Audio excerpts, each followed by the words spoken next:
So guys, what's up? Marcus here, and today we have a big box and a Hellcat. So this is one of Shaw's friends. He's a really important customer to us, so we're gonna hook him up with putting a, I believe it's a full exhaust from headers back. Let's hope the cats are not in the headers and they're like underneath, but we're gonna put an exhaust on this Hellcat and this thing's gonna be super loud. It's probably gonna be ridiculous because from the factory, these things are already loud. So let's go ahead and jump right into it. It's a like pearl white with all black accents and stuff. And what the heck is going on out here? The lawn guy is doing some stuff. So what I did was I put car cover over it because the guy already hit my car and put a couple scratches in it, but I don't want my car getting scratched anymore, so let's make sure that thing don't get scratched. But back onto this, let's hear how this thing sounds before and then after. So I'll place you guys down over here.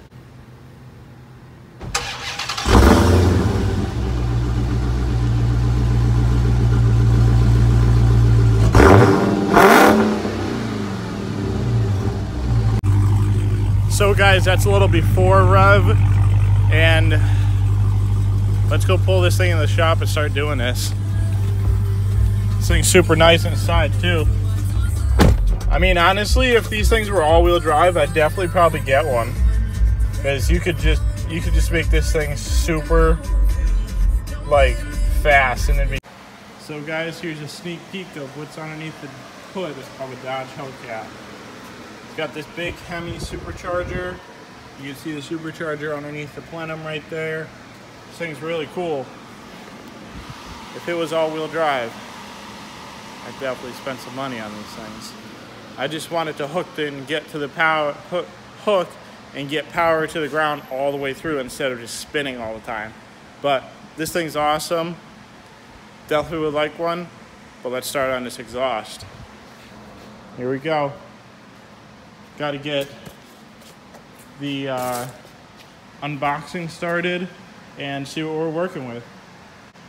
So right off the bat, this is Roberto's favorite thing: instructions and a bunch of hose clamps, or like not V-band clamps, but exhaust clamps. So put these two off to the side. Go there. Now here's the good stuff under here. Oh wow. It's like in this. Anything else in there? Nope. Oh, yes.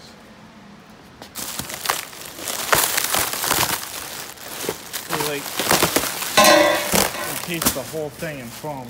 So there's a Y pipe. Here's some probably exhaust tips. Right here.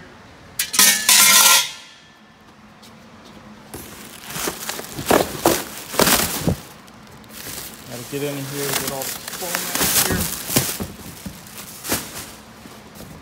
here. And then this looks like the ends. So like tips with the mufflers. So it's got a lot of stuff in here. We might reuse the factory end tips so that they look good, but let's get this thing in the air. So guys, we went from having this full stock exhaust, like 2 resonators and all this other BS and the cutoff valves in there, to having, bam, look at this.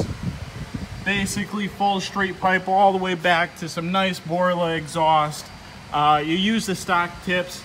The hardest thing about this whole install was getting the exhaust tips to basically be even. This one's kind of a little bit off than that one, because this one actually sits farther in, but it still looks awesome. The cutoff valves are deleted. I checked inside the pipes in here. There is no cutoff valve. It's just a straight pipe that goes all the way through to the back. So let's go ahead and pull this stock exhaust outside and give that thing the heave-ho and start this baby up and see how loud she is. So guys, here we go. We're about to start her up. Hold this. I was gonna say, I'm recording too, so we got dual recorders.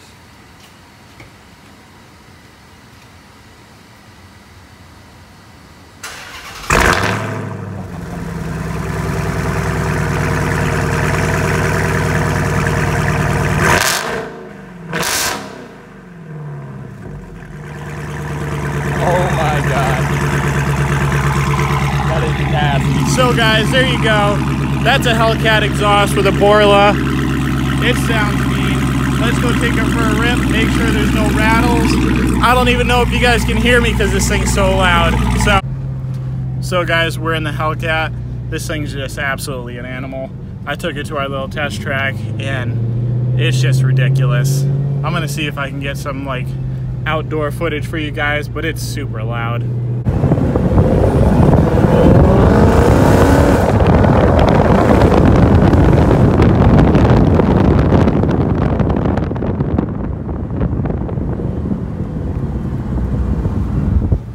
So guys, that's just ridiculous.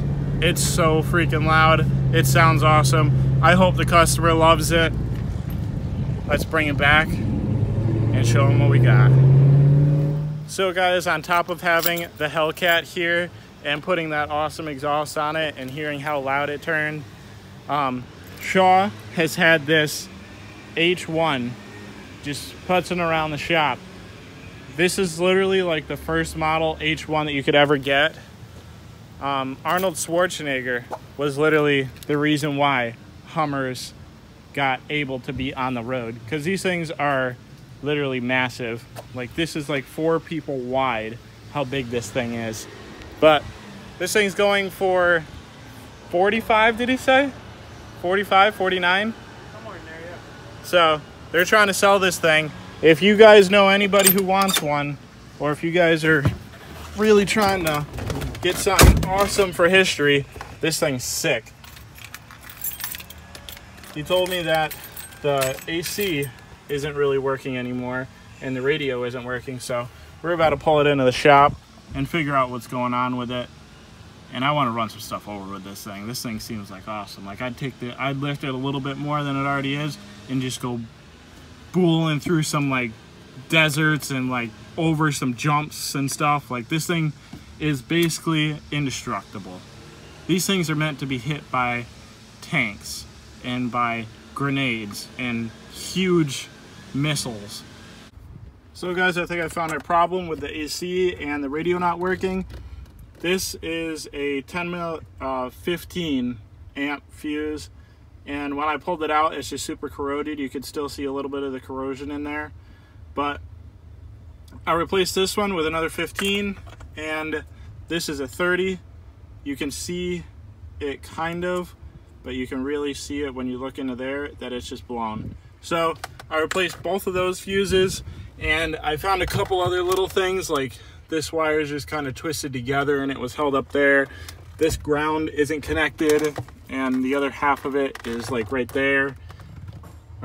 So I'm just going to connect this ground and put an actual butt connector on both of those so that they stay connected, and hopefully all these little things will just fix it all. So let's go ahead and keep doing this, and we'll get back to you in a minute.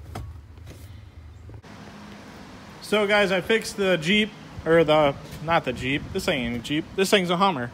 So I fixed the Hummer. AC works now, radio works. I still want to run everything over. I bet Rudnick would love this thing. Shaw said he's gonna have it for probably about a month before like anything really happens with it. So Rudnick should be able to see it. Can't wait to see his face and see what he thinks of this thing. He's probably gonna say just the same thing that I do and just want to take it off-roading and just drive over everything with it. Like, you don't see these things that often, but really the only thing that this thing would ever need would be to put a turbo on it, because it's very slow and it just sucks up gas. And I'm thinking that if you put a little turbo on it, it'll just make it seem all that much better, and just drive better and not use so much gas. So let's confirm that the AC works and just pull this thing around front for sure.